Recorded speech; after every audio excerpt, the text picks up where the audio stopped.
Good evening and welcome to the Sisir Kumar Bose Lecture 2025. Thank you for coming. Today is Thursday, 16th January 2025.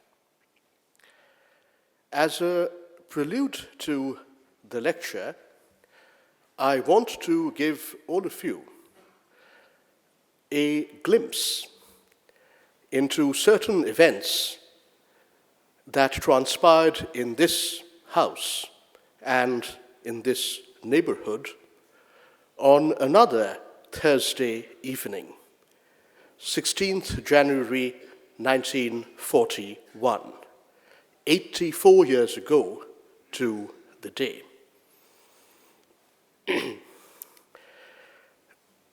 I'm going to do a short reading which constitutes a minor fraction, a small fraction of the story of Netaji Subhash Chandra Bose's great escape from India.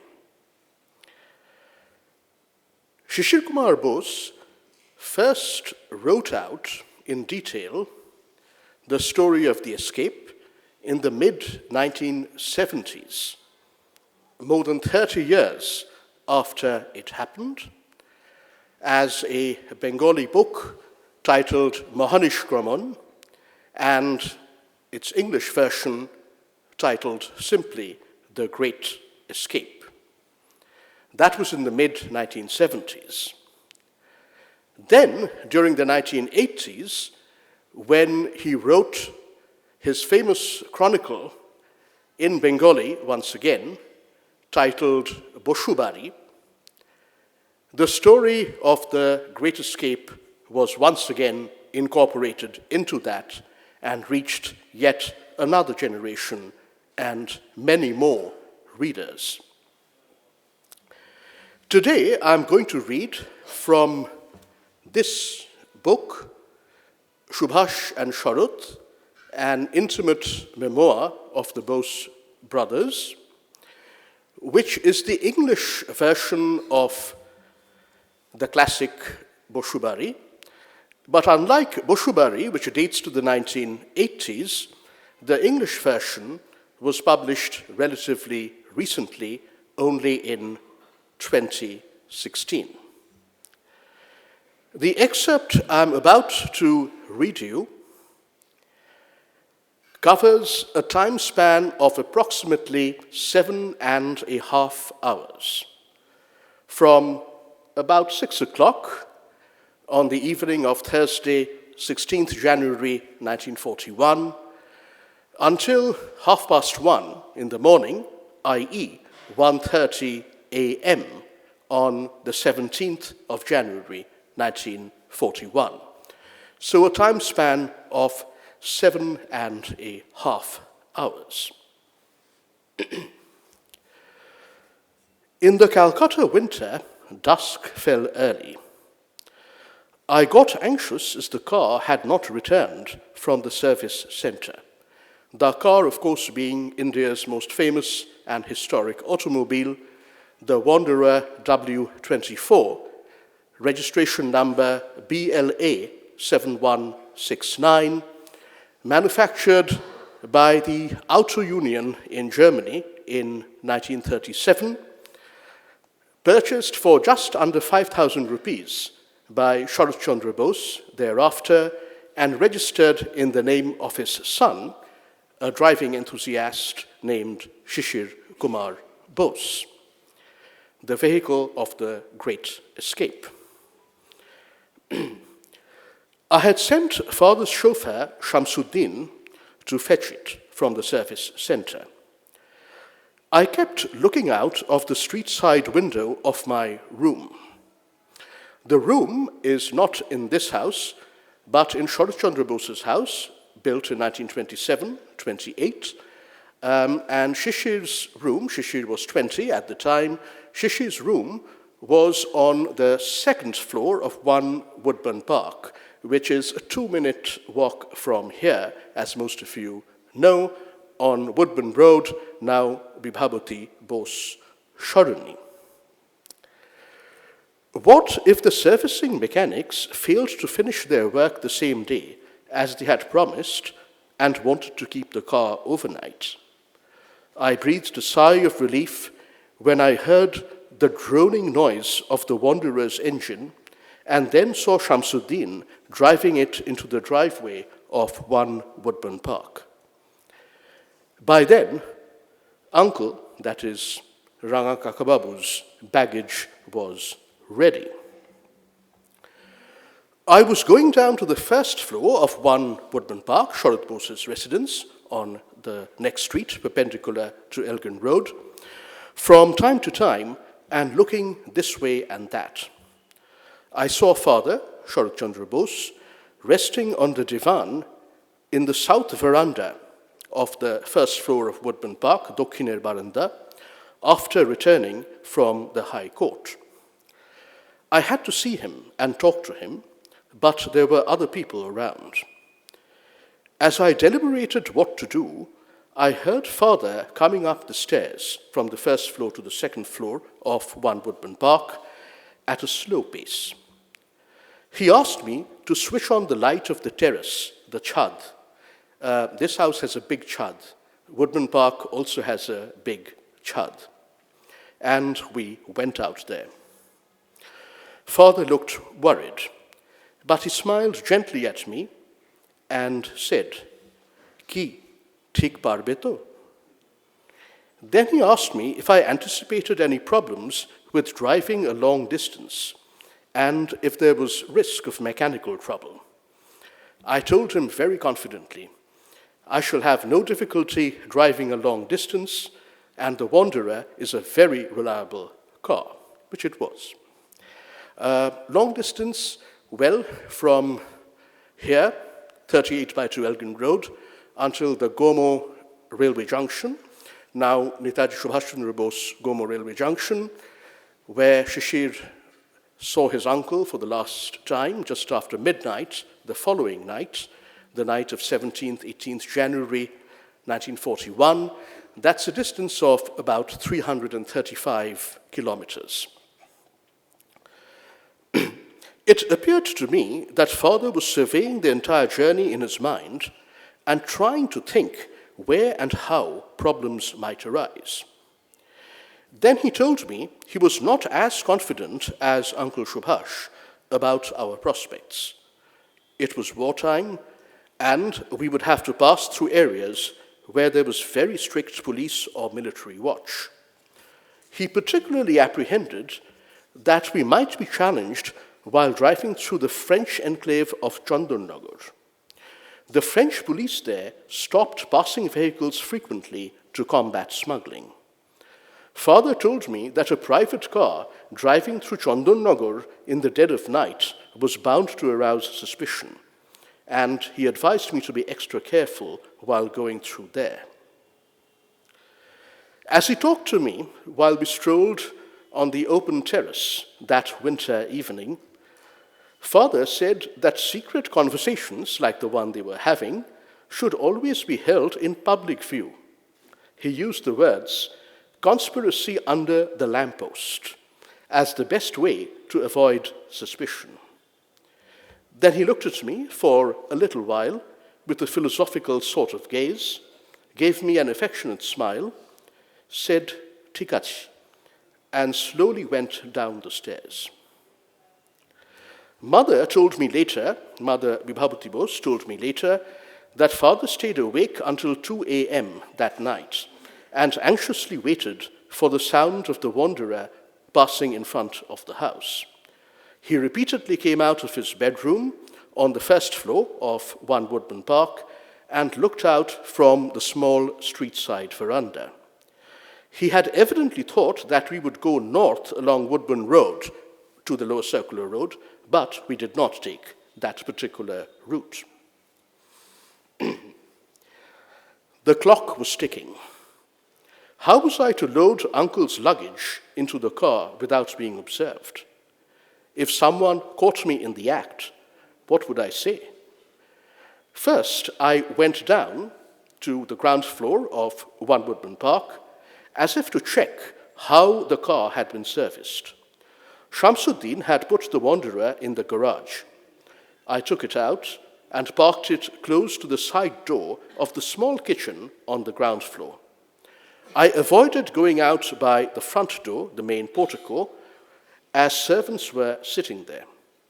Then I took the luggage down in 3 stages. First, I quickly took the cases down from my second-floor room to the first floor and put them in the darkened drawing room by the hallway.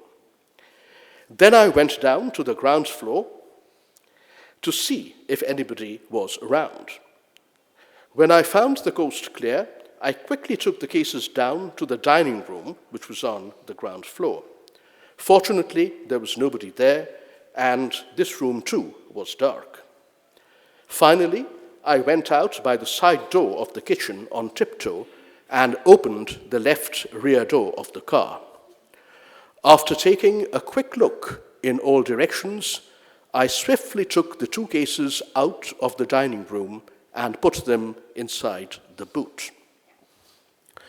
Nobody saw the operation, but I had an eerie feeling then and later that our tall grandfather clock, standing in the ground floor hallway of One Woodman Park with its gleaming face, had seen it all. 84 years later, that tall grandfather clock belonging to Sisir Bose stands in the living room of our house, 90 Sisir Bose Road, Bosundhara. It's in perfect condition and gives very good time, and the chime is really impressive. After dinner, I went into my parents' room on the first floor of One Woodman Park. I asked Mother, Bibhabuti Bose, for some cash for expenses on the road. She opened her wardrobe for the money and said in Bengali, "Janina Baba Tomra ki shob korcho," and gave him the money. Rangakaka Babu had asked me to not change my normal dress. So I put on a shirt, a dhoti, a warm jacket, and Kabuli chappals. Uncle had given me a Kashmiri cap of his own while sorting his things. He asked me to wear it while driving in the daytime to change my appearance and project a non-Bengali look. This cap Uncle had used very often in Europe in the 1930s, and there are many pictures of him wearing it. The cap is exhibited in the Netaji Museum. I took only a small handbag for the journey. The Kashmiri cap I donated to the Netaji Museum on the 50th anniversary of the Great Escape in 1991. It was now past 8 p.m. I went downstairs in a leisurely fashion. Father's office attendant, Dhonu, was sitting in the portico of One Woodman Park. I told him I was going towards Rishra, and if I was delayed for any reason, I would spend the night at our farmhouse there. I asked Dhonu to close the front door of Woodman Park if I was not back by 11 p.m. For those of you who don't know, although I suspect most of you do, Sisir Bose owned a baganbari in Rishra, right on the river. And so Baba made this excuse that he seems to be going on a joyride, driving his beloved wanderer to the Rishra farmhouse, and if it gets too late, then he won't return that night, but come back the next day. Beshi deri hoye gele barir dorjata bondo kore dio. I rolled out of our driveway of One Woodman Park, turned right, got onto the lower circular road, and then turned left, driving west until I reached the petrol station at the junction of Lower Circular Road and Lee Road.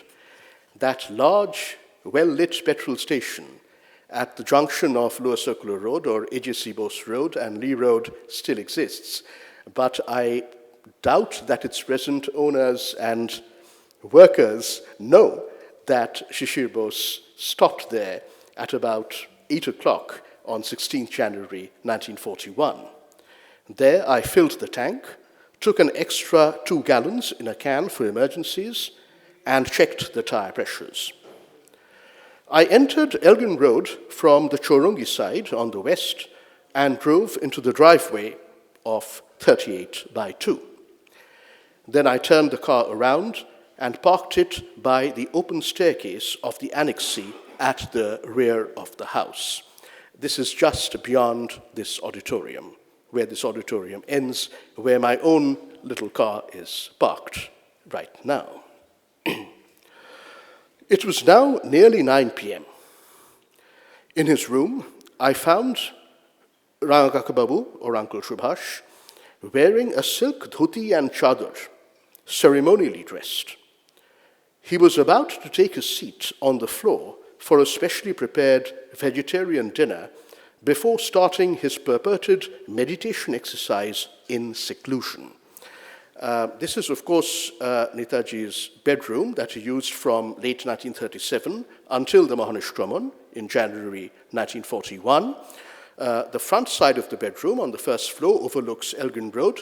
The back side overlooks the driveway. His mother, that is Prabhabhuti Bose, 2 of my aunts, and 3 or 4 youngsters were seated around him. This was the drama being enacted to fool people before the escape. Again, many of you know this already, but for those of you who are feeling a little confused, this was part of the elaborate plotting that Netaji was about to do meditation in seclusion for some days. No one should disturb him in his room. He wants peace and quiet and wants to be in a solitary mode. And some 10 days later, on the 26th of January, 1941, it was disclosed in a carefully pre-planned scheme that Subhash Chandra Bose could not be found in his room and seemed to have disappeared.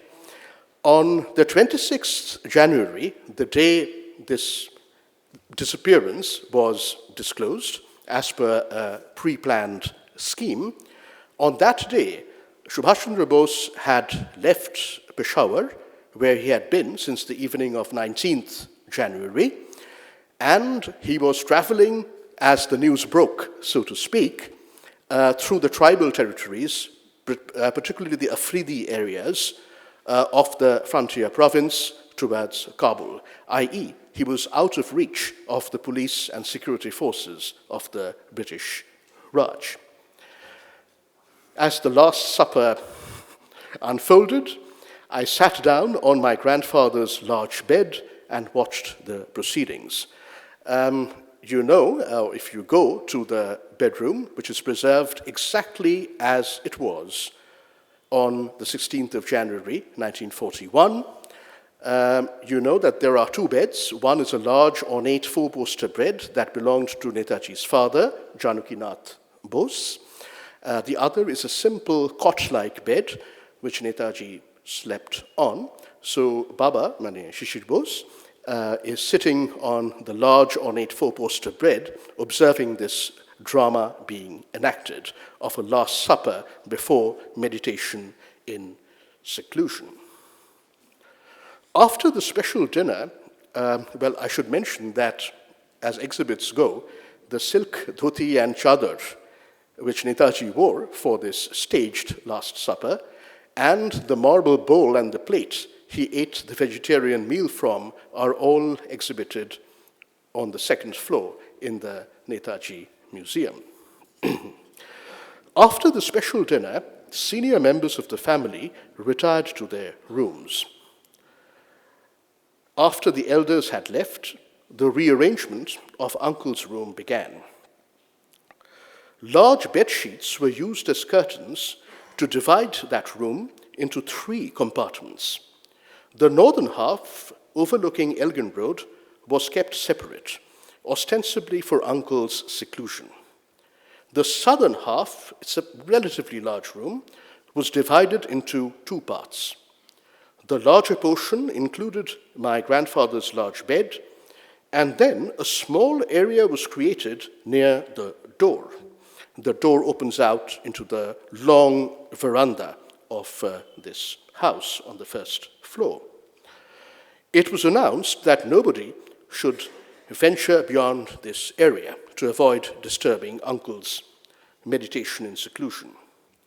My grandmother, Prabhavati Skok Sharbeshwar, was instructed to pass the food gently inside the curtain and leave it on a small teapot for Netaji to consume when he felt like eating. He was also told to remove the plates in reverse order. The cook Sharbeshwar played a crucial role in the subterfuge, of course without his knowledge.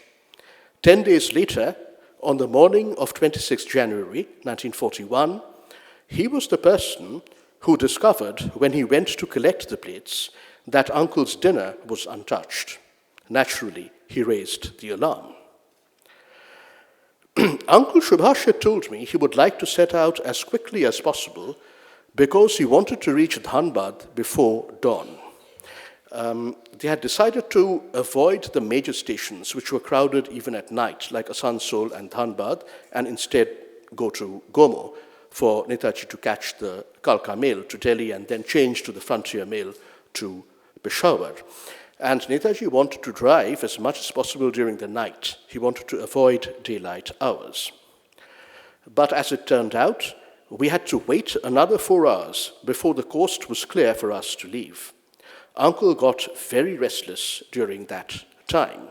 This was because this was a large joint family residence at the time, and there were lots of people about, both members of the family, the extended family, and many members of the domestic staff, some of whom tended to loiter, would not go to bed, kept hanging around, in 1 or 2 cases, on the veranda in front of Netaji's bedroom, so literally presenting a physical obstacle to his exit. When it was finally, the night was quiet and still.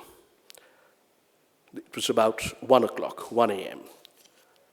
The house had fallen silent. The old wall clock in Uncle's room chimed 1:30.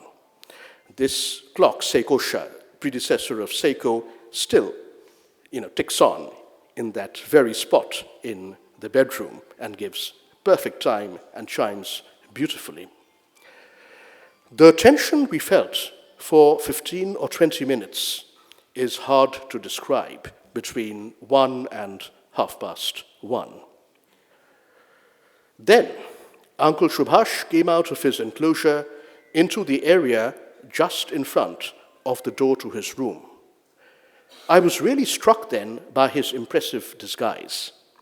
I observed with amazement Subhash Chandra Bose's transformation into Muhammad Ziauddin, a North Indian Muslim. So this was the first of Netaji's 3 disguises during the Great Escape.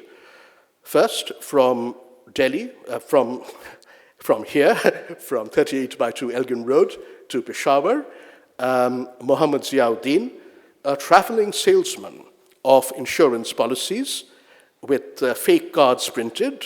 Baba had got them printed in Radha Bajar. Muhammad Ziauddin had a permanent address in civil lines, Jabalpur. The reason Baba writes here that he was really impressed by Netaji's disguise was that earlier, while they were plotting the escape together, Sisir had told his uncle that he very much doubted that Subhash Chandra Bose could disguise himself effectively because his features and the rest of him were too distinctive. And at that time, Baba has written elsewhere in this account, Netaji was not very happy with Baba's skepticism. So eventually, he was proved right, Netaji, and Baba wrong, that this was an effective disguise, Muhammad Ziauddin. From Peshawar to Kabul, again Muhammad Ziauddin, but this time a deaf and mute tribal Pashtun tribesman. Deaf and mute because he couldn't speak Pashto. So he would not be able to understand or respond to anyone in Pashto. So Muhammad Ziauddin became a deaf and mute Pathan tribesman with the full garb. And in the final leg of the Great Escape from Kabul via Soviet Central Asia through Moscow to Berlin, he was Orlando Mazzotta, a fictitious Italian, an identity provided to him by the Italian legation in Kabul. Uncle Subhash kissed Ila tenderly on the forehead, whispered, "God bless you," to her in English, and moved out of the room, gesturing to us to proceed down the long corridor marked with footsteps, as most of you know, leading to the staircase at the rear of the building. So they are coming from the front of the building to the back. A word about Ila. This is Baba's cousin, who lived in this house and played a vital role in the Great Escape. She died in tragic circumstances of childbirth-related complications in September 1943. She's a true heroine of the Indian freedom struggle. The late moon was shining by then. Uncle had already instructed us to keep close to the wall, hugging the wall, so there were no shadows. We walked on tiptoe. I had already noticed that Uncle was wearing the tough laced shoes he had brought from Europe and not the Kabuli chappals I had bought for him, for his disguise. He told me that he might have to walk a lot and he was not used to Kabuli footwear. The spectacles he normally wore he left behind. Instead, he wore the gold-rimmed oval glasses he had used as a student in Cambridge and into the 1920s. He told me he would wear them only whilst walking and when absolutely essential, and otherwise he would go without them. Those gold-rimmed oval glasses, which he wore in his youth, in his student days as well, came back to Netaji Bhawan some years later, and they are exhibited in the Netaji Museum. So something that Subhash Chandra Bose took with him from this house during the Great Escape night came back to this house.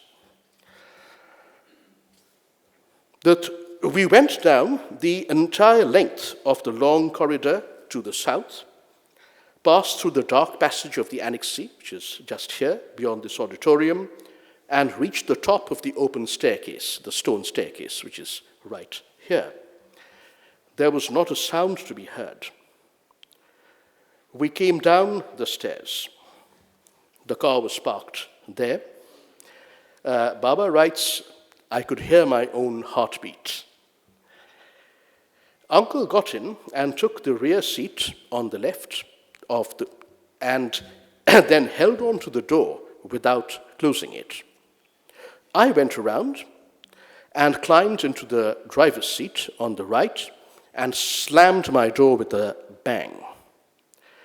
The crows on the neem tree just behind us in the rear yard of 38 by 2 Elgin Road responded loudly in chorus to the noise.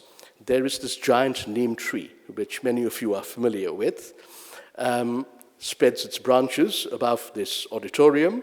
Clearly a flock of crows were slumbering on the branches during the night, and they were woken up by first Baba slamming the door, and then the ignition being turned, and the engine coming to life, and they went ka ka ka ka, much to Baba's consternation. I switched on the ignition, and there was, I felt, a noisy start, too noisy in the silence of the night. I drove down this driveway, out of the house by the open gate, and turned right. I immediately turned right a second time, took the first right, almost like a U, and entered Allenby Road as Uncle had instructed. Until we turned, Uncle held to the door firmly, and he shut it only after we had gone some distance along Allenby Road. which is now Dr. Sisir Kumar Bose Lecture. The reason was that in case someone was awake in the Elgin Road house, which was quite probable in fact, and heard the noise of the car leaving, they would recall one car door being slammed shut and not two. One door being slammed means one person usually, but two doors being slammed, one after the other, means more than one, multiple passengers, multiple people left the house.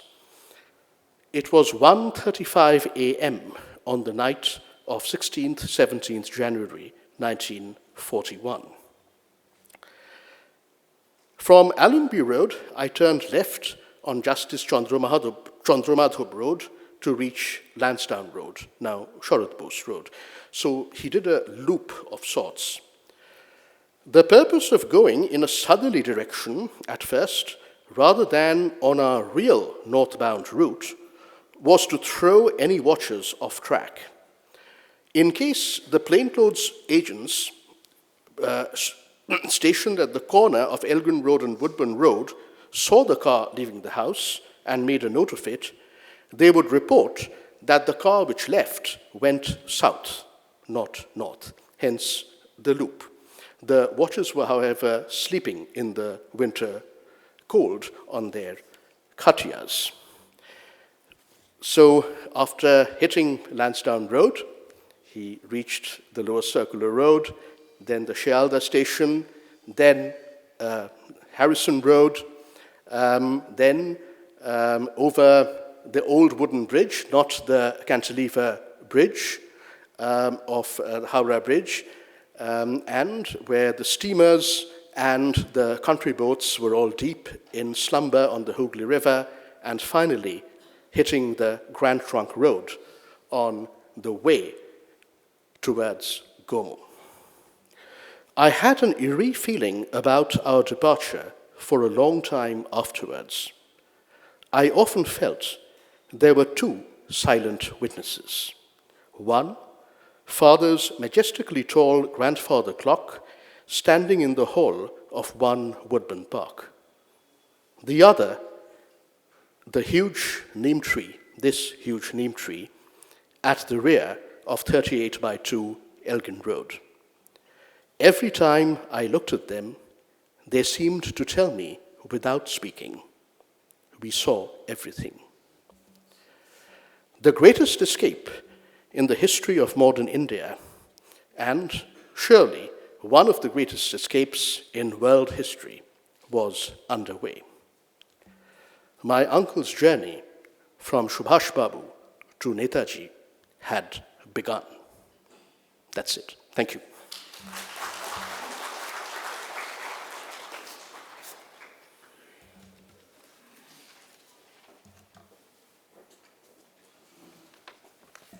Thank you very much for transporting us to the evening of 16th January 1941, and the neem tree is witness here to this evening's gathering.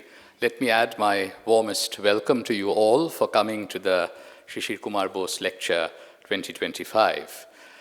Pranab Bardhan is Distinguished Professor Emeritus of Economics in the Department of Economics at the University of California at Berkeley. He was educated at Presidency College, Calcutta, and Cambridge University, England, a familiar trail for many of us from Bengal. He has served on the faculty of MIT, the Indian Statistical Institute, and the Delhi School of Economics before joining Berkeley. He has been either a visiting professor or a fellow at Trinity College, Cambridge, St. Catherine's College, Oxford, and the London School of Economics. Pranab Bardhan has done theoretical and field studies research on rural institutions in poor countries, on political economy of development policies, and on international trade. In fact, I was hugely influenced by the field research that Pranab did with Ashok Rudra in the districts of West Bengal in the late 1970s and early 1980s, when I embarked on my research on the agrarian history of Bengal. A part of his work is in the interdisciplinary area of economics, political science, and social anthropology. He was chief editor of the Journal of Development Economics from 1985 to 2003. He contributed a short but very insightful essay on the tension between statist and communitarian discourses on development in a book that Aisha Jalal and I edited, titled Nationalism, Democracy and Development, way back in 1997. Professor Bardhan has won many honors. He received the Guggenheim Fellowship in 1982, and he was given the degree of DSc honoris causa by the Indian Statistical Institute in 2013. He's the author of 17 books and the editor of 14 others, and he's the author of more than 150 journal articles, including articles in the top economics journals. His latest book, titled A World of Insecurity, Democratic Disenchantment in Rich and Poor Countries, was published by Harvard University Press in late 2022. That book is available. Bahari and Sons has copies available for you to buy and get signed by Professor Bardhan after his lecture. His memoir, titled Choroiveti, An Academic's Global Journey, has been published by HarperCollins India in late 2023. This evening we are doing something unusual. Pranab Bardhan had actually delivered the Sisir Kumar Bose Lecture 2004, 21 years ago, on the topic Globalization and Social Justice. But we have invited him back to give the same named lecture again, partly, of course, because we chose the date 16th January, the date of the Mahanishkraman, the Great Escape, but also it seemed to us that global politics and even the attitudes towards globalization have undergone a sea change in the last 2 decades. And we thought we should give Pranab an opportunity to reflect on the changing nature of globalization and global politics. And just 4 days before, Donald Trump is sworn in as the US president, here is Pranab Bardhan from the University of California at Berkeley to deliver the Sisir Kumar Bose Lecture 2025 on his reflections on the rightward shift in global politics. Please join me in welcoming Professor Pranab Bardhan.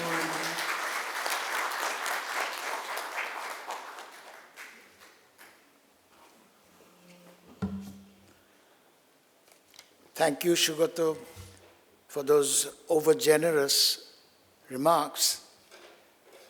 Thank you all for coming to listen to me. I didn't know Dr. Sisir Bose well, but I did meet him two or three times. But let me tell you, my first encounter with him, many years back, when Kalpana, my wife, and I had our only child born,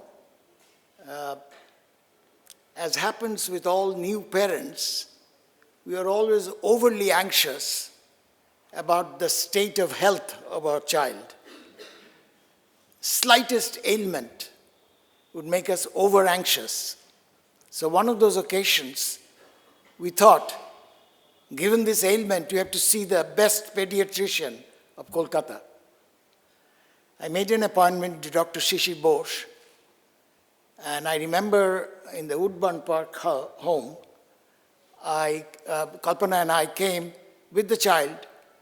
Our son's name is Titash, and so we saw Dr. Bose one afternoon. he examined him for just a few minutes. He says, there's nothing wrong with him, go home. So he summarily dismissed us as usual new parents, over-anxious new parents. I remember in the car back, in the taxi back home, both of us somewhat deflated. I remembered a story of another famous doctor politician of Calcutta, Bidhan Chandra Roy. Even when he was chief minister, he used to see patients in the morning in his Wellington Square home. And as you can expect, hundreds of people would crowd that chamber to see Dr. Bidhan Roy. So, and many of them were essentially hypochondriacs. So what Dr. Roy apparently used to just examine them for a minute and then say, "Jao badi jao, badi ge roj belpana khabe." Go home, and every day you should have belpana, which is a concoction made from the fruit bel.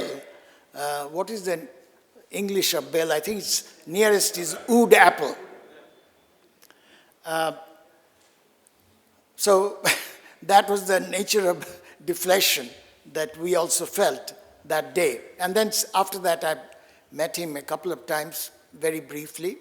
But I did know Krishna Bose much better. And I have very fond memories of her. And I also, of course, known her three children, Sugata, Sumantra, and Shormila.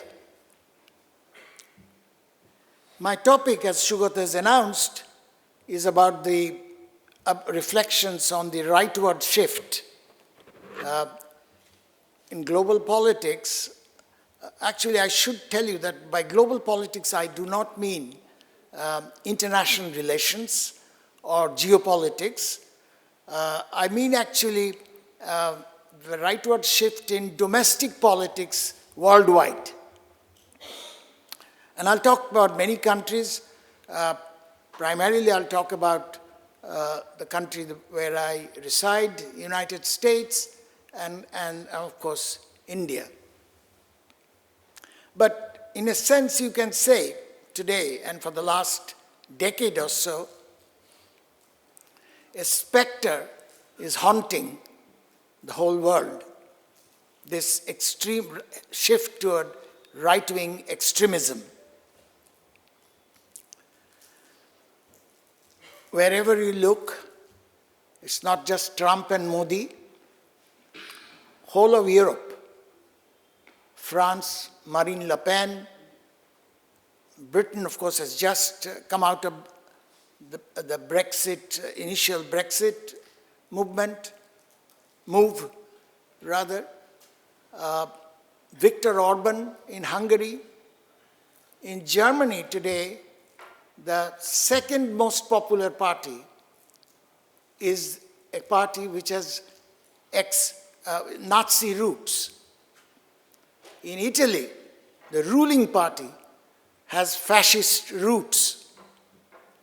In Sweden, the most popular party, the strongest party, not in government, but the strongest party is Sweden Democrats, which has neo-Nazi, full of neo-Nazis. Austria is very soon is going to, the ruling party is probably going to be, is at the moment the strongest party, is called Freedom Party, which is also has neo-Nazi roots. Slovakia has a right-wing extreme leadership. Netherlands, it's called Party of Freedom, is a right-wing extreme party, anti-Muslim, anti-immigrant party. In Turkey, Erdogan, who's been ruling for a long time, is a right-wing extreme party. And so on. Of course, there are some exceptions. Britain has just moved slightly left, very slightly. In our neighborhood here, Sri Lanka has moved left, and there are some Latin American cases. In Brazil, in the last election, Lula, the Workers' Party, has just squeaked by the earlier extreme right-wing Bolsonaro. But Bolsonaro's party still dominates the legislature in Brazil. There have been leftward movement in Colombia and Chile, but even there, the legislatures are still dominated by right-wing parties. So, some exceptions, but by and large, there's a worldwide shift. So my purpose in this talk would be to understand why.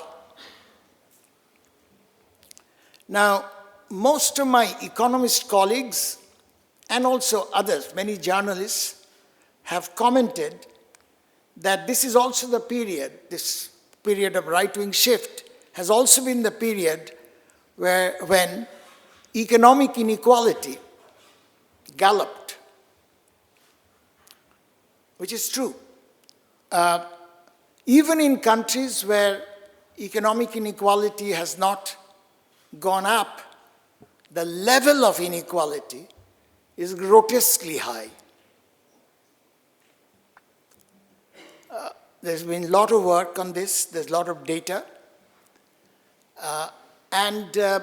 I should say it's not just the statistics. We now have lots of statistics. A friend of mine, whose name some of you may have heard, Thomas Piketty, has now started a whole inequality, world inequality lab.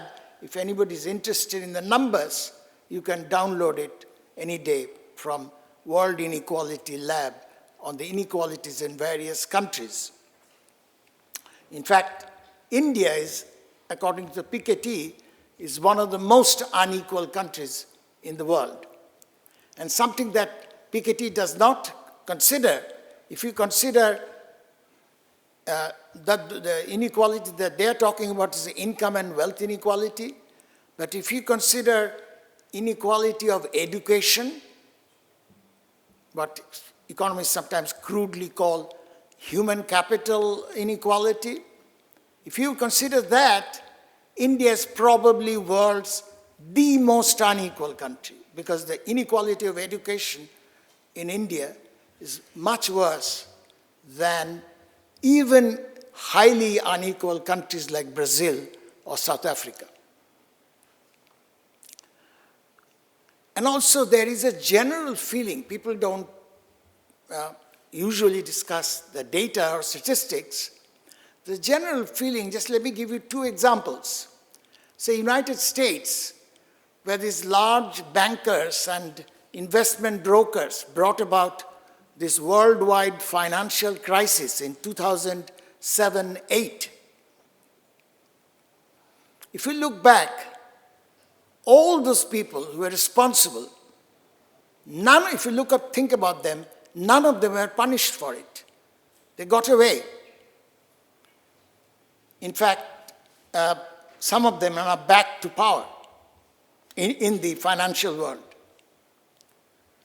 And so there is quite a bit of resentment about that. Let me give you an example from India. India, for a long time, there has been a nexus of bankers, politicians, and the middlemen. This nexus, I'll just give you one number. In the last 10 years, the amount of loans that have been forgiven, or essentially write-off of loans, comes to, there are various estimates, one is not very precise, but somewhere between 12 to 15, 16 trillion rupees. And there are thousands of what Reserve Bank of India calls willful defaulters. These defaulters, thousands of them, by the way, willful defaulters are those, by the definition of Reserve Bank of India, those who have the means to pay back. They could pay back, but they would not. And those loans have been written off. So that is a kind of the general atmosphere of inequality and its influence on politics. Apart from even economic inequality, apart from what Piketty and people like him concentrates as the top 1%, top 0.1%, etc., how much of wealth they hold, even if you don't think in terms of those individual or household level inequality, if you take an old style distribution data on capital labor inequality, even in countries where the Piketty type inequality has not increased, almost all countries had inequality has got worse when you look at capital labor. Labor has lost out. The question then is, why are the working classes in democratic countries voting for the right with this rise in inequality? Why are they rallying under the banner of billionaires? Trump is a billionaire. Marine Le Pen in France is a billionaire. Orban in Hungary is a billionaire. Nigel Farage, who's the Reform Party in the, what's called, Reform UK Party, the right-wing party, he's not billionaire, but he's hundreds of millions of dollars of worth of assets. Erdogan is a billionaire. Modi is not a billionaire, but he's cozy with billionaires. So question is, why are working classes moving if they're really worried about inequality, resentful of inequality? Why are they going with these billionaires? And these billionaires, when they come to power, one of the first things they do is reduce the taxes of the rich, reduce the regulations on business houses. And yet workers are moving that way. So that's the paradox that one has to explain. And that's where I began in the book that Sugata referred to, which is, I understand is available there, is World of Insecurity. In fact, quite often these demagogues' rhetoric is anti-elite. But the interesting thing, which very few people point out, which elite are they anti? They are not anti-financial elite. They are the anti-cultural elite, anti-liberal elite, not the anti-financial elite. This distinction quite often is not made when you discuss anti-elite rhetoric of demagogues. To me, at least as important, maybe even more important than in understanding this rightward shift, more than inequality, I think it's what I would call insecurity that workers feel is more important. That's why the book title is World of Insecurity. What do I mean by insecurity? I'm going to talk about different kinds of insecurity, but since I've talked about economic inequality, let me talk about economic insecurity first. Like in jobs insecurity, chances of getting jobs, and so on, income insecurity, and something that's very important is health insecurity. Many people in India fall into poverty, even though they're originally not poor, just because of health. Somebody sometimes the main earning members of the family fall ill, and they plunge into extreme poverty. So that's an insecurity essentially due to health insecurity. In the rich countries, in the last 20 years, the economic insecurity, the job losses, etc., have largely linked to what is now called the China shock. The Chinese goods have really swept off many of the jobs that in the United States, for example, or for that matter, in Europe, the mainstay of many of the even middle class, not to speak of the working classes. So international trade, but in that the dominant trader of China, has made a big difference in the West. But the China shock is in India too. The many goods which used to be produced in India now are mainly are made in China. I'm told that in many of the idols that we have in puja, they're all made in China. They're not all, but often.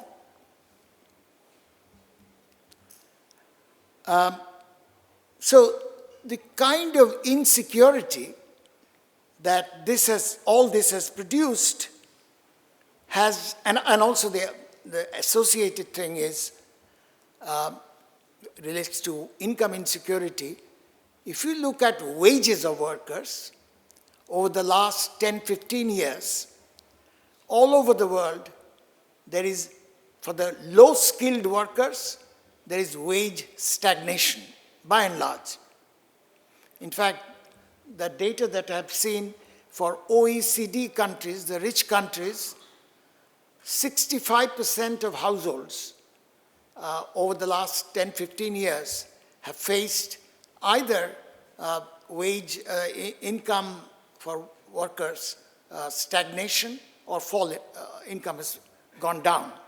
65% of workers in OECD countries. In India, we now have evidence for the last 10, 12 years, there is relative wage stagnation. And in some sectors, like in the rural sector, in the last 5 years, we have evidence of the average real wage that is deflated by the price index because of inflation. The same wage buys less. So the real wage has gone down in the last 5 years. So all this is about insecurity. But the question still remains, because inequality or economic inequality or economic insecurity, these are left-wing issues. Why are workers turning right? That's the paradox with which I start in my book. So let me talk about possible ingredients of an explanation. Number one, the right wing today, even extreme right wing today, is quite different from the right wing or the right wing ideas of earlier right wing people. So for example, one kind of right wing was they don't like the state, they want the market. That kind of right wing. We used to associate them with Milton Friedman or Margaret Thatcher, etc. This right wing is not that. This right wing is by and large want a big state, strong state, and quite a bit of intervention by the state. So this is a different right wing. And quite often, when it comes to working class welfare, they co-opt some of the measures of the left. Like, just to give you United States is an exception, but if you take Europe, the extreme right-wing parties in France, in Poland, and Germany, they're all in favor of the welfare state. The United States, as I said, is an exception. Let me give you an example. Among rich countries, the largest child poverty, the proportion of children who are in extreme poverty, the highest in the United States.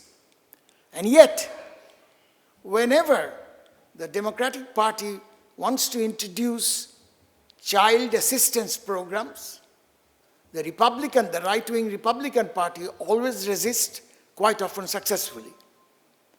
They don't want child assistance to these poor families, even though it has the highest child poverty among rich countries. Contrast that with the extreme right-wing party in Poland. In Poland, the extreme right-wing party has just lost the election. They're still the largest party. This party, I think it's called PIS, the party abbreviated name is. They were very strong in child assistance policies. In fact, it's a Catholic country, family is very important, and so child assistance is a major plank. So that's a big contrast with the United States on that. If you look at Marine Le Pen in France, she's very much in favor of the welfare state. So this is different from the old right. Erdogan in Turkey has many pro-poor health policies, housing policies. Modi in India, even though he's always blasting the Congress party, has continued some of the pro-poor policies introduced earlier. The Rural Employment Guarantee Program, NREGA, Modi announced that we are going to keep it as a what is the expression he used, the Hindi word, but it's as a memento of Congress failure. And of course, he's continued it all these years, not as a memento, but just to help him get the votes of the poor. Although in recent years, there's been some cuts in the NREGA program. But still, by and large, it exists with some reasonable strength. So, in a sense, the right have taken some of the wind out of the sail of the left and liberals. That's number one. Second, which is, I think, much more important, is that all this has been happening at a time when the main organization which used to provide resistance to the onward progress of the right, the labor organizations, trade unions, have been in perpetual decay over time. And this is a lot of data will show you that trade union memberships are declining. Less so in Europe or some parts of Europe, but otherwise all over. In my book, I discuss this at length, but let me very briefly tell you why are trade unions declining all over the world. One reason is obviously have to do with globalization, particularly that part of globalization which has to do with financial globalization. Capital moves from a country to another country with the click of a mouse. Billions are shifting from one country to another. What does it do to the working class? What it does, it reduces drastically the bargaining power of labor. Why? Because capital, in its dealing with labor, can always say, you accept this, what I am offering you. If you don't, we are going to some other country. So this extreme mobility of capital, which is part of the financial globalization, has made labor's bargaining power very weak. So that's one of the reasons why labor has lost out and trade unions. So workers when trade unions do not serve their purpose, workers move out. The same effect is of automation, robotics. Same effect. Labor's bargaining power is reduced. The third factor is that trade unions traditionally were important in manufacturing. I'm talking about worldwide. Manufacturing, transportation, and public sector like education, field of education, health workers, and so on. Over time, manufacturing as a sector has declined all over the West. The China shock has contributed to that, but even without that, manufacturing has been declining. So in that sense, the sector where trade unions were strong, that sector itself is declining. Service sector, various kinds of service sector, is rising in all countries, including India, and service sector workers are more difficult to organize, but not in India, but in the United States, Canada, and UK, there are now quite a few service sector unions. As I said, they're difficult to organize, but there are some unions coming up in the service sector. The other problem is that what economists call informal workers, that proportion of workers is rising in many rich countries, usually what you call the gig economy, the delivery service people, etc. They are the informal workers. That proportion is rising in rich countries, and that proportion, of course, extremely high in India. In fact, 90% of our workers, 90% of workers are informal workers. So they don't have pensions, they don't have benefits, etc. Quite often they're called contract laborers, etc. So that, in India, it's overwhelmingly large. India is one of all the major economies in the world, India has the largest proportion of informal workers, and they're outside the unions. The unions don't organize them. And this is a major problem of Indian labor organization. The 90% of the workers are left out of the union movement. There are some attempts, in fact, the largest informal workers union in India is not by run not by the leftist trade unions. The largest informal workers union in India is SEVA, Self-Employed Women's Association, which was started by a Gandhian, Ella Bhatt. This is what always I tell my left friends. What do you do about the 90% of workers, informal workers? Why is it they're organized by Gandhians, not by the left?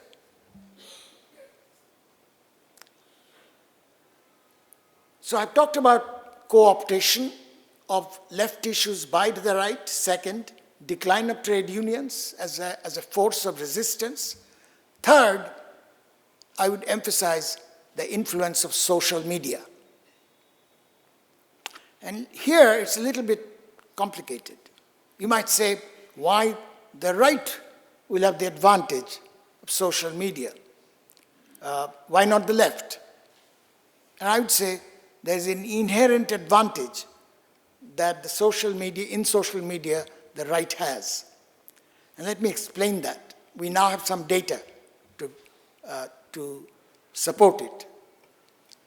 So, as you know, social media is a place where there is an echo chamber of extremism quite often, lies, misinformation spread around.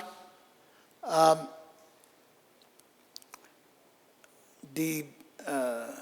think there is a statement is from old Jonathan Swift, something like, falsehood flies, truth comes tumbling after, or something like that. Why? And we have some evidence. So, spreading of lies, misinformation done by the left as well. Why is it the right-wing lies spread much faster, become viral much more often? It's partly because of the business model of the social media. The more outrageous the lie is, the more likely is it to be viral. And that is inconsistent with the business model of the social media companies because they get more advertisements. The more outrageous lies garner more advertisement money for the social media companies. So let me cite a piece of statistics. This data were collected around the 2016 presidential election in the United States. Remember, Trump was then contesting the election against Hillary Clinton. So people have collected data from Facebook. All the false news favoring Trump, how many times they were recycled in Facebook. And they collected data for the 3 months prior to the 2016 presidential election. So false pro-Trump news recycled in Facebook was 30 million times. 30 million times these were recycled. There were false news favoring Hillary Clinton also. How many times they were recycled in those 3 months? 8 million times. So 30 to 8. So there's this asymmetry in false news getting viral, and right-wing has an advantage there. Now let me go into a different kind of insecurity. I talked about economic insecurity, but by my book there are large sections on what, in the absence of a better name, I put an aggregate name. I call it cultural insecurity as opposed to economic insecurity. What do I mean by cultural insecurity? I'll give you examples. So the major non-economic issue that exercises workers and let them vote for these right-wing demagogues is immigration. Immigration is an economic issue, but it's the cultural aspect. The immigrants bringing alien cultural norms, etc. That's much more important than the economic effect of immigration, because most economists would tell you that economic effect of immigration, net effect, there are positive, negative, net effect is positive rather than negative in most countries. We have data on that. But it's the cultural. So immigration is an explosive issue in large parts of Europe and the United States. So in rich countries, that is a major cultural issue around which workers vote for the right. Immigration is also an issue in developing countries. For example, it's a major issue in South Africa. South Africa being somewhat better off. Some adjoining countries, people migrate to South Africa. Immigration, right-wing party here tries to make it an issue. It's a big issue in Assam.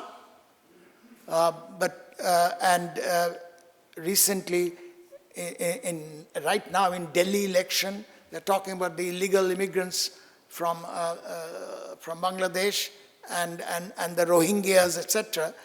In Jharkhand, the recent Jharkhand election, they tried to make it an issue, but it was not a big issue.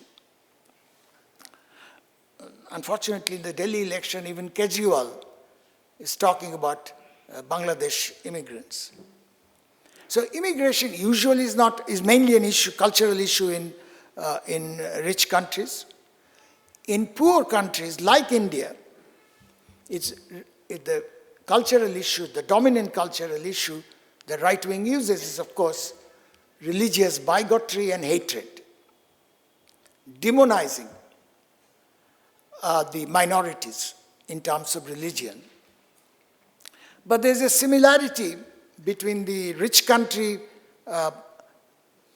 immigration issue used by the right. In poor countries, the religion issue. In Turkey, which is not that poor, much better off than India, Islam is a major issue. Indonesia, Islam is a major issue that's used by the right wing. And the commonality is what is called majoritarianism. The majority kind of demonizes the minority. In one case, the immigrants or other racial minorities, in the other case, religious minorities. And the story is also similar, both in rich countries and poor countries. The story is what I call manufactured victimhood. It creates a situation, Hindus are besieged. One idea of besiegement is that, Hindus may be 80% of the population, Muslims are only 14 to 15% of the population, but look at the fertility rate of Muslim women. They will not tell you that the fertility rate for Muslims in Kerala is much lower than the Hindu woman in Uttar Pradesh. So what determines fertility is not so much religion. It is the mother's education. In Kerala, mother's education is much higher than mother's education in UP. But the right wing will not tell you about that. We are being besieged by this, and this is something, a rhetoric Modi uses all the time. In fact, dog whistles from the right-wing party is always about this manufactured victimhood. Same in Europe. In fact, there's a right-wing intellectuals have a theory called the Great Replacement Theory. These immigrants and the minorities are going to replace the white majority of workers. Some of you may know that one of the well-known writers in France, Michel Houellebecq, has a novel, I think 2-3 years back. It's called, if I remember right, I'm blanking on it right now, it starts with S. But anyway, that novel is a dystopian novel. Looking at France, after a few years from now, the dystopia, and then France would be an Islamic republic. That's the main theme of that book. So that's part of this great replacement. So I said the commonality is about majoritarianism and, of course, nationalism, ethno-religious nationalism. We all know this is not the only kind of nationalism, but somehow the field of nationalism is appropriated by only the religious nationalists. There are other kinds of nationalism throughout history. One name would be civic nationalism. In a sense, I would say, with various kinds of lapses, the American nationalism is based on civic nationalism. And so was our Indian nationalism, based on constitutional values for the first 4 or 5 decades, at least for the 4 or 5 decades. Kind of civic nationalism, not ethnic religious nationalism. There's a speech that I quote in my book of Barack Obama, 2009 speech, where he says, "It is a great strength of the United States that we are not a Christian nation. The great strength of the United States, that is our nationalism is based on constitutional values." Of course, there's been lapses, particularly in terms of race, on race questions. But the idea of civic nationalism is very strong, or at least used to be strong in the United States and used to be strong in India. No longer. I sometimes also, in jokingly, I talk about football nationalism. or on American terms, soccer nationalism. What do I mean? If you look at the football teams in Europe, at least half of the team are full of Africans. French team, which is more than half. Spanish team and so on. Now, the working class, the white working class, feels very nationalistic about the victories whenever their team wins. But they're won by people who are from minority groups. In this context, let me tell you something that I report in my book. Take the Liverpool Football Club in England. The most well-known player is Mohammed Salah, who's from Egypt, a devout Muslim. Every time he scores a goal, he prays to Allah. And this is what I read in a report, I'll tell you about the chant that roars out of this huge football stadium, largely full of white working class people. And the chant goes something like this: if he scores another few, I will be Muslim too. So that's what I call football nationalism, which is different from the ethno-linguistic, religious nationalism that we are used to, increasingly getting used to in this country. It is possible to channel pride in your country, pride in your football team, pride in your culture, in a way that does not spread hatred. Now in this, if I may go back to the trade unions. Trade unions, economists usually think of trade unions as an organization to try to raise salaries and wages. I think in many contexts, I can cite many examples from Europe and Latin America where trade unions also play an important cultural role. They provide an anchor for pride in the work they do, an anchor of working class solidarity. And that solidarity is not just economic solidarity. There's a lot of culture in it. With the decline of trade unions, there has been a cultural void. And this void is being filled up by these demagogues. But nationalism is also another aspect, and this is something, let me tell you a rather pathetic story that I read in the Indian newspaper. Many of you remember 2022, when this big lockdown came. Modi went on TV and announced one of the world's harshest lockdowns. People are given 4 hours. Same day, I think it was March 24, 2022. Same day, South Africa announced a big lockdown. But South Africa gave people 4 days.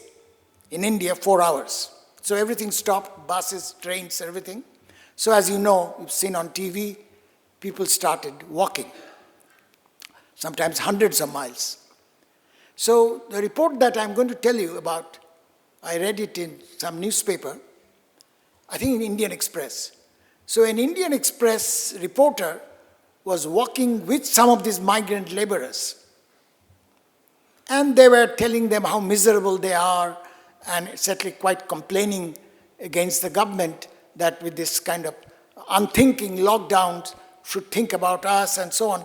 So this worker, while walking with the reporter, complaining how miserable we have been made and so on. At the end, the reporter asks us, so you are angry with the government. Will you vote for this government? He says, no. We'll all vote for Modi ji. Why? The reporter asks why. He says, you know, he's making our nation great. Even in that condition, pathetic misery, they're saying he's making our nation great. This thing we have to understand, that the idea of false glory, the bombastic nationalism, that is, you hear all the time, does have an effect on common people's mind. Not the idea of civic nationalism, but this false glory. We are the Vishwa Guru, we are the mother of democracy. All this, in fact, people don't realize, common people don't realize, the rest of the world laugh at us when you call ourselves Vishwa Guru, mother of democracy. Vaccine certificate has the photograph of the Prime Minister. People laugh at us, but that is not what common people will know. Now, this is something what I think people, liberals and the left, have to think about. Why is it that, and I'll give you examples from West as well, but in India, if you take the poorest peoples are the Dalits, Adivasis, of the OBCs, extremely backward OBCs, and Muslims. These are the poorest people of India, social composition-wise. Take out Muslims, but the others, Dalits, Adivasis, and extreme backward. Why is it all election studies are now showing 1/3 to 40%, and in some cases even more, are voting for the right-wing party? I think we have to understand why. Apart from this false glory of nationalism, the other thing is there is a systematic attempt, and this is where a complete failure of the left and liberals in India, systematic attempt for the last several decades, and really impressive attempt by the RSS, how over time the RSS has succeeded in getting many of the tribal gods inside the Hindu tent. They were outside the Hindu tent before, but they have been slowly, through quiet, diligent work, and this is cultural work, that now they have been brought into the Hindu tent. Similar with tribal leaders have been brought into part of the Hindutva tent. This is, I think, is an impressive achievement of the wrong type, but it's an impressive achievement. If you ask the left, they will give you class politics, but they will not think about these issues. And I think this is a major default on the part of the left and liberals in India. Let me now pause for a couple of minutes and give you a different angle to the kind of issues that I'm talking about. I'm now going to talk about history of democracy in the world. So there are now many democracy theorists who try to think about how did, in the last 200 years, I'm not talking about ancient democracy, whether it's Greece or Buddhist India, had some forms of democracy. Persia, Native Americans, some forms of democracy, but I'm not talking about those. I'm talking about the last 200 years. If you look at the last 200 years, one way of looking at it, that democracy came as a part of a historic compromise. Who was compromising with whom? The elite, the economic elite, and the working class. And you can think of it this way. The economic elite was anxious about protecting its property rights. Working class were interested, their interest was to raise their economic condition. Ultimately, it started with in Britain, but then many other countries in the West. Ultimately, a compromise was struck. So the economic elite said, as long as you protect our property rights, we are going to give you some benefits. In this, the economic elite has the strength of wealth, and the workers had the strength of numbers. So both kind of compromised on democracy, which protects the property rights. I'm talking about capitalist democracy, protects the property rights, but also gives workers some benefits or better wages, better working conditions, and so on. So some people look, this is not democracy, democracy coming from Enlightenment values and liberal values and so on. That is one theory of democracy. But this is a more interest-based theory of democracy, a historic compromise between these two economic groups compromising. But that compromise is now weakening.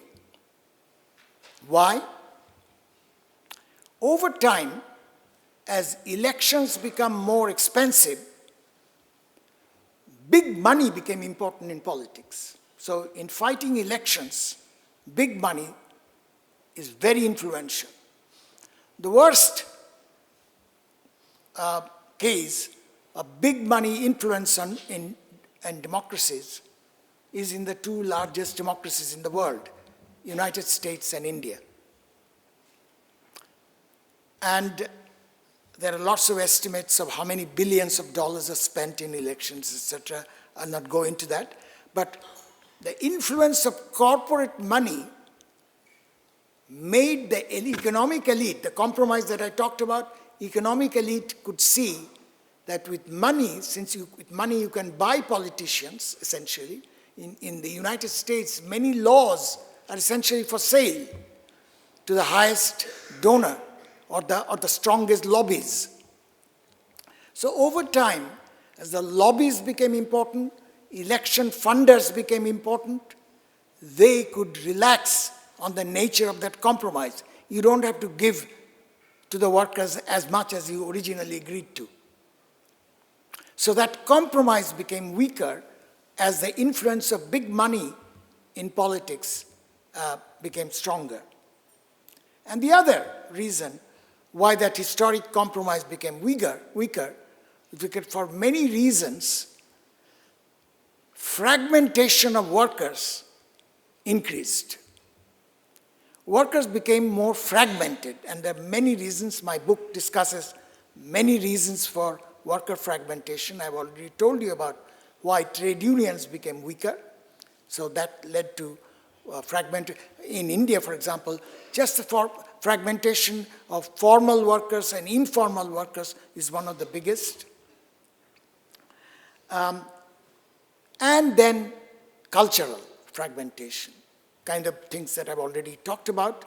Cultural issues, fragmented workers. United States, the demagogues will always appeal to the workers. So workers are quite often united in the United States, united on the demand for minimum wages. On the economic issue, they are united, but on cultural issue, they are divided. So some workers they are against abortion rights, they are against gay rights, and so on. So workers became culturally divided. In fact, the reason Trump often wins a very large percentage of Hispanic voters, black voters even, is because many of these Hispanic voters, Catholic, they're socially conservative, they're against abortion rights, gay rights, and so on. So it's possible to divide workers.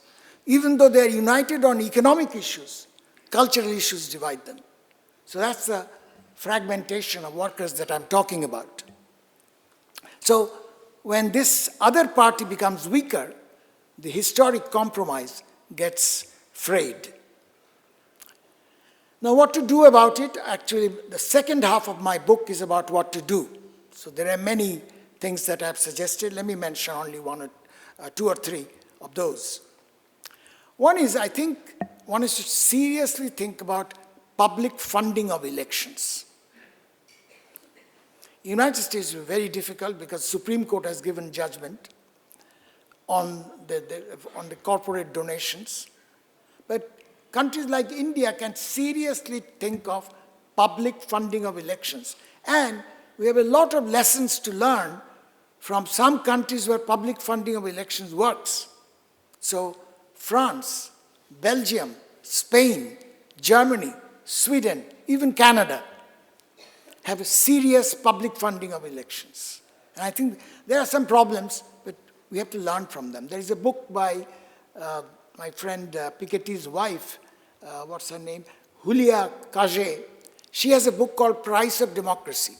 And she has many suggestions about how we can gradually bring in public funding of elections. One way to reduce labor fragmentation is to go for what I call universal policies. What do I mean? So I already told you one fragmentation is because of formal workers, which is a small percentage, and informal workers, who are the overwhelming majority. So the trade union demands of higher salaries don't particularly resonate with a large number of informal workers. Quite often informal workers are self-employed. They have a little shop or they do other kind of self-employment workers. So wage rise doesn't particularly help them. Trade union bargained wage rise doesn't help them.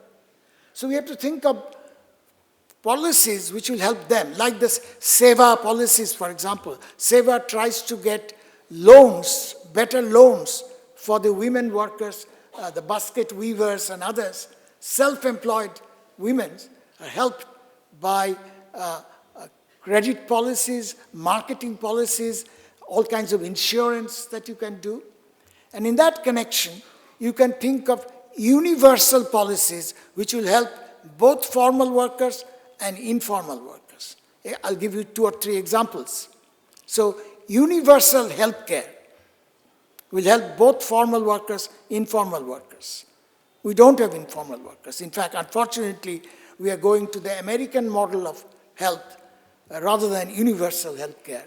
There's forget about British National Health Service, etc., French. There's a neighboring country which has very good universal health care. That's Thailand.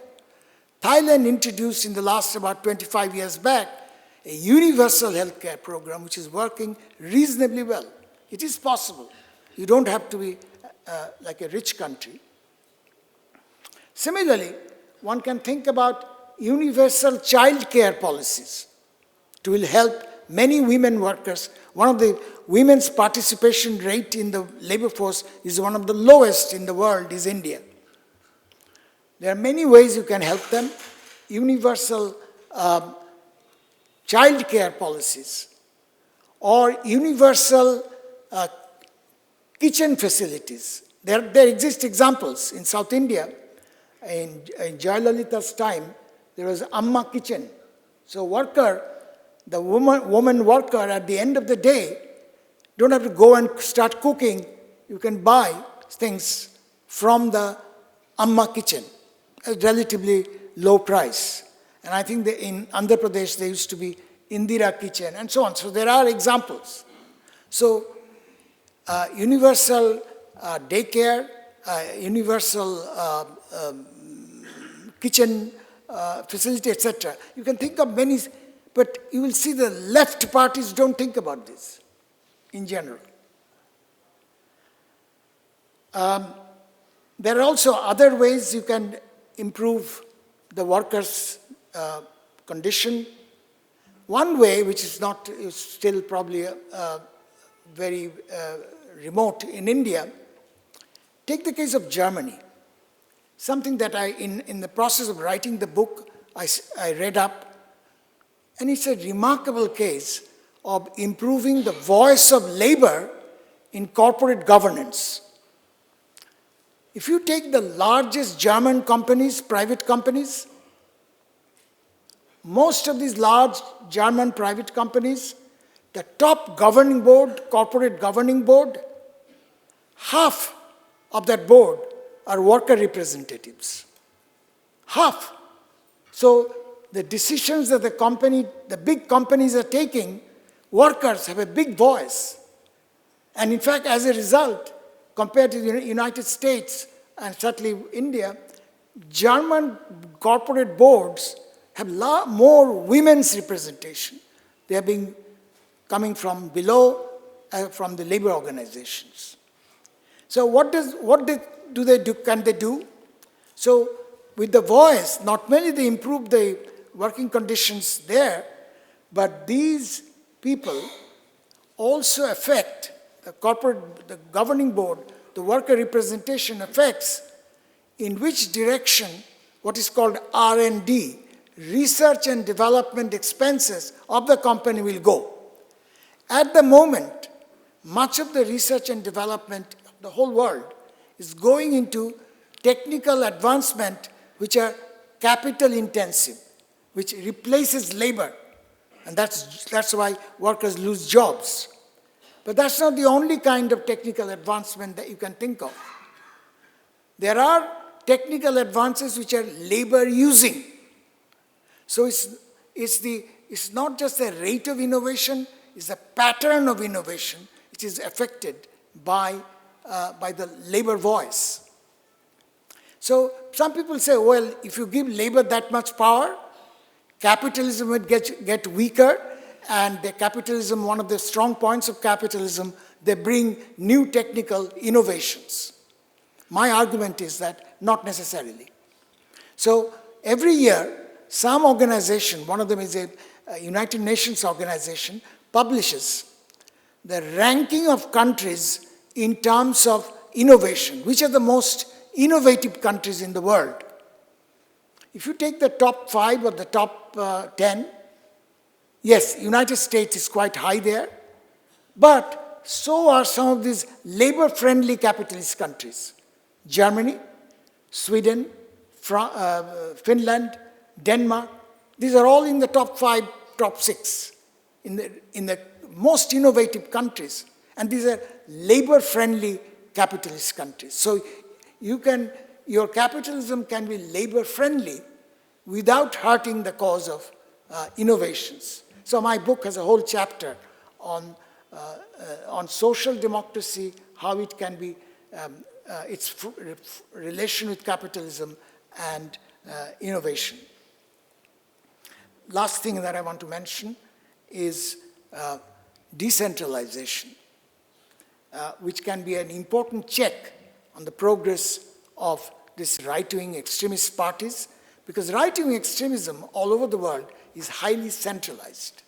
In India, much of the power is centralized in the Prime Minister's office.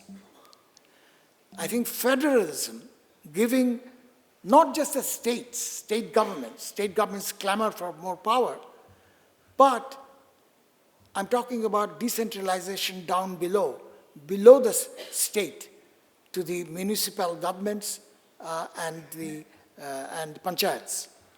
In this, China, which is not a democratic country, has the advantage of probably one of the most decentralized countries. China is a peculiar mixture of political centralization mixed with economic decentralization. So I'll give you just one piece of statistics. Of the total government expenditure, what is the proportion that is used at the below province level? 55% in China, below province, at this municipal, etc. What is that corresponding proportion in India? 3%. So India is highly centralized compared to China, even though China is not a democratic country.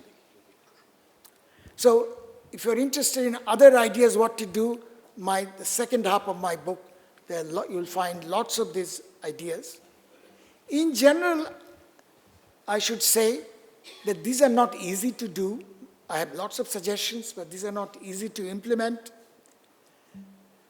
It is an uphill battle, but we cannot give up on this battle. The book, I start by saying, the book is suffused with what I call a kind of upbeat skepticism. I'm skeptical that many of these things maybe will not be done, but still push for them, and so on. So let me end by quoting an expression that I found in the prison notebooks of Antonio Gramsci, the notebook that he wrote over the years in Mussolini's prison. And he says, "We should not have any illusions, but we should not be disillusioned either." Thank you.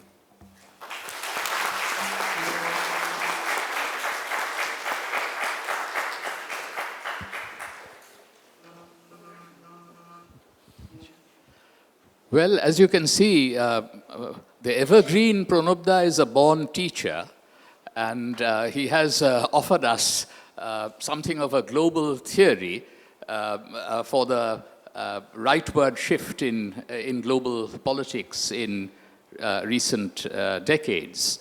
He has, of course, identified for us a range of economic and cultural insecurities which have facilitated the rise of right-wing authoritarian parties and leaders and the consolidation of their regimes. But in fact, as I listened to him, it seemed to me the big picture that has emerged has been the ability of the right wing to basically capture the terrain of nationalism. And often that has been done through the deployment of rather cynical anti-immigration rhetoric, both in Europe and North America, but also in many of the developing countries of the world. I keep remembering that when I was campaigning in the Lok Sabha elections of 2014, our then future Prime Minister came to Bengal and said that on the 16th of May of 2014, he would drive all the illegal immigrants across the border of Bangladesh. And it was only 2 years later, in 2016, that Donald Trump began his campaign for president with some vitriol against Mexican immigrants. So it is in the nature of these right-wing parties and leaders to use the language of citizenship, talk about illegal immigration, to in fact mask quite vicious anti-minority prejudice. And that is what enables right-wing majoritarianism to thrive. We've had a very large and distinguished gathering, and many generations are present in this Netaji Pavilion this evening. So we will need to finish here inside the pavilion in about less than 10 minutes at 8 p.m. But I did want Pranab to have the opportunity of hearing at least a couple of voices from the audience. So if you do have a question for Professor Bardhan, please raise your hand and be brief and to the point so that we can be efficient in handling this short question and answer session before we give everyone a chance to meet our speaker informally. A very good evening to Professor Bardhan, Professor Bose, and Professor Bose. So my question to Professor Bardhan is, do you think it is wise to conflate India's ethno-religious nationalism, which has arisen, with the rest of the world and not look at it in the particular context of the bloody partition and the genocide and the horrors of displacement which followed?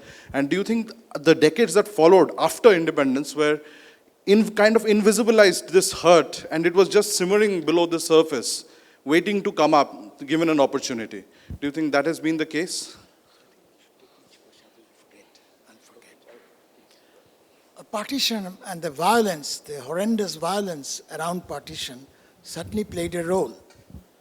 But I think it was a great strength of our early leaders to essentially say, no, India is not a country of Hindus. It's not a This is both Gandhi, Nehru, and all the major leaders of the party tried to channel the passions away, the people's passions toward more positive direction.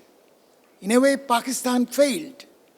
So today it's very interesting that Pakistan was based on religious nationalism, and today's ruling party is really copying the religious nationalism. So the BJP RSS is copying Mr. Jinnah on the basing nationalism on religion. I thought we had a more mature form of nationalism based on not just elite civic nationalism. India's civic nationalism was based on folk-syncretic values. If you listen to many of the folk songs, it's about more syncretic harmony. If you listen to Sufi music, it's syncretic. So our nationalism, I thought for a long time, is based on that. Not just Nehru, Ambedkar and so on, but also is a folk-based. And gradually, we are losing it. And that's the problem. Thank you, Professor Bose. Thank you, Professor Bardhan, for a fantastic talk. We understand from you the development of capitalism and how the rightward turned, but I want to go slightly on a different side, which is that while what you say is very right about the right wing, shouldn't we also look at the culpability of the liberals and the sort of the left liberals? Because as Bernie Sanders recently said, if the liberals have discarded the working class, why wouldn't the working class desert them? And we have seen also at the same time that AOC would win in constituencies where the same constituency will vote for President Trump. So I think my point is that how has the left or the left liberals defense of status quo and being in bed with the neoliberals who are causing the insecurity have contributed to the crisis, and can we get out of this crisis without tackling that question? Let me just answer this. If you want a more comprehensive answer, actually a large part of my book is on that. Let me first talk about the United States, then I'll talk about India. If you look at a simple piece of statistics in the United States today, it's actually not today, last year's data, if you take the 10 poorest districts in the United States, they all vote for the Republican Party. If you take the 10 richest districts of the United States, they vote for the Democratic Party. What happened, something that I didn't have time to talk about, but in my book, is there something else has happened in the worker. I talked about some fragmentation. There's one fragmentation that I didn't talk about, but in my book there's a lot about it. Over time, particularly in rich countries, as the knowledge economy becomes more important, a big divide among workers is of professional white-collar workers compared to the blue-collar workers. So the blue-collar workers are gradually going away from the Democratic Party, and this is by and large true in all rich countries, but particularly true in the United States. So that divide is very important to talk about in terms of what to do.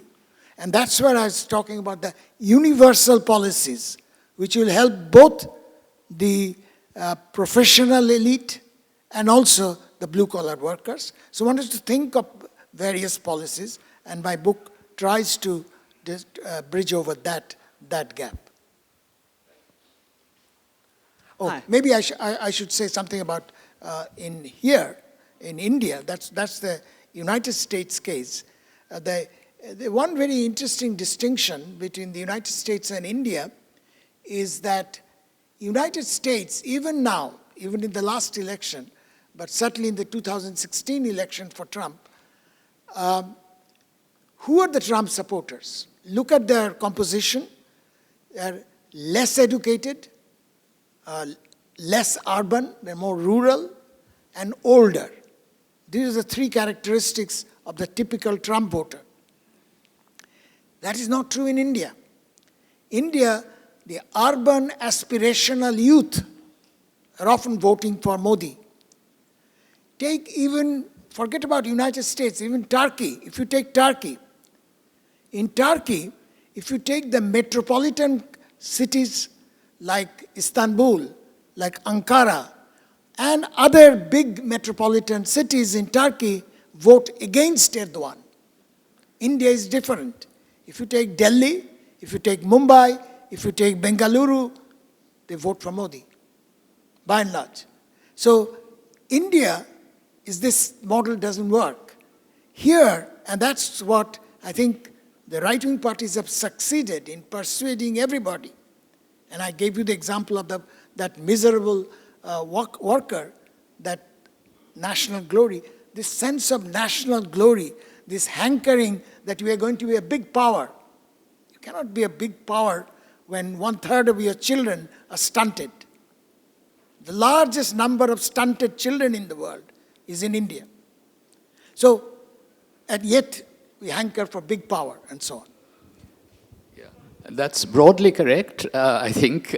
But I saw in the recent American elections a complete disenchantment on the part of young voters, talking about the culpability of left liberals. And basically, I think there was complete disgust with the enabling of the genocide that took place over the last year and more in Palestine. I will give a final brief question to a young student, and then Professor Sumantra Bose will draw the evening to a close. Go ahead, quickly. Hi, Professor. Thank you so much for the wonderful and insightful lecture. I'll be short.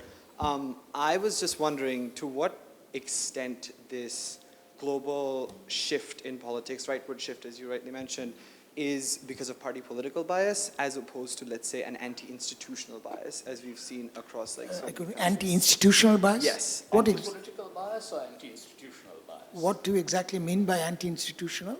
So I'm referring to this study I read at the Pew Research Center on the 2024 elections, like across the world, about how like this was the first time in like 100 years or so that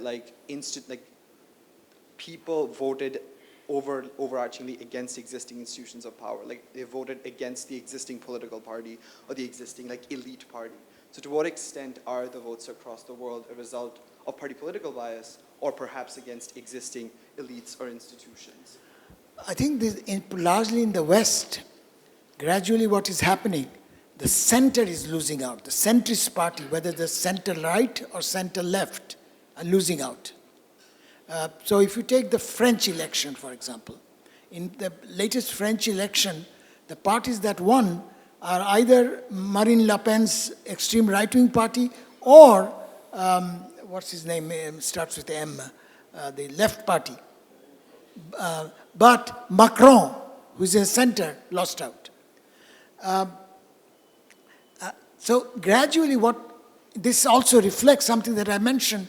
Workers are losing faith that the centrist parties are not catering to their interests or their values, cultural values.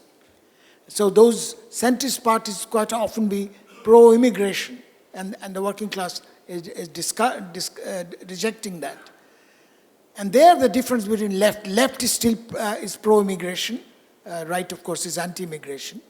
So center is losing its ability to represent the working class interests and values.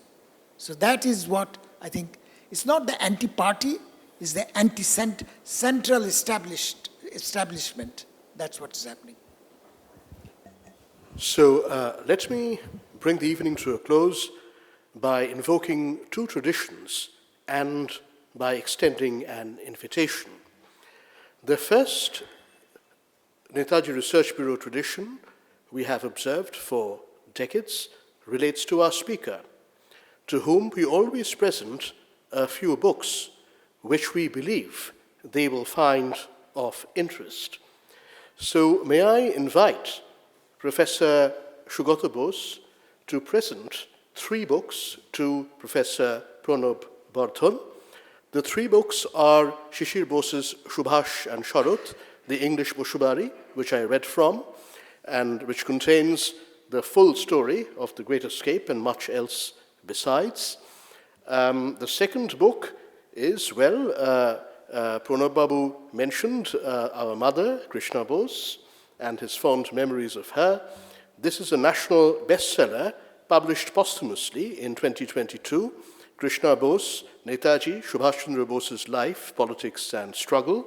We are giving him the paperback that came out in 2023. And finally, we have chosen Sharat Chandra Bose's aptly titled I Warned My Countrymen, first published by Netaji Research Bureau under the editorship of Dr. Sisir Bose in 1968 and reprinted many times since. I Warned My Countrymen is a collection of Sharat Chandra Bose's major articles, statements, and public speeches between September 1945, when he was released from 4 years of British incarceration, up to the day, literally, of his very untimely death in February 1950. So the very first item in I Warned My Countrymen is the speech Sharat Bose gave at the Howrah Maidan to a mass gathering, an inspiring address.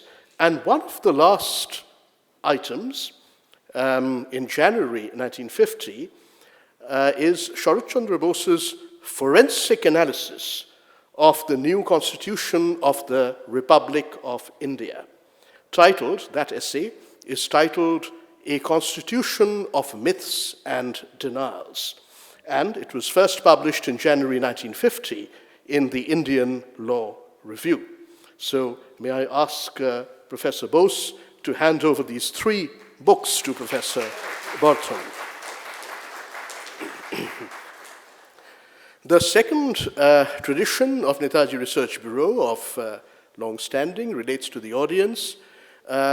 We don't let you leave, well, you may, but we have a tradition of offering our audience, and you've been a really patient and attentive audience today, something as an appetizer for their dinner. And so there is steaming coffee waiting for you just outside the auditorium, along with very good shingaras to serve as an appetizer for your dinner. So do partake before we all disperse. And the invitation, Subhash Chandra Bose left this house for the last time, a week short of his 44th birthday, a week before his 44th birthday. So in a week, we will, as usual, be observing his 128th birth anniversary with, among other events, the traditional Netaji Birthday Assembly, which has been taking place in this space in the rear of Netaji Bhawan for nearly 8 decades. I would like, as director of Netaji Research Bureau, to extend to all of you, many of whom are familiar faces, our friends, to join us for the traditional Netaji Birthday Assembly from 10:30 a.m. till about noon on the morning of 23rd January 2025 in a week's time. The program is displayed on standees in the driveway, and I'm sure the cards and the e-cards will be reaching your inboxes or by regular post in the next few days. So please do come and help us and join us in celebrating Netaji's 128th birth anniversary. Thank you again for coming. Jai Hind.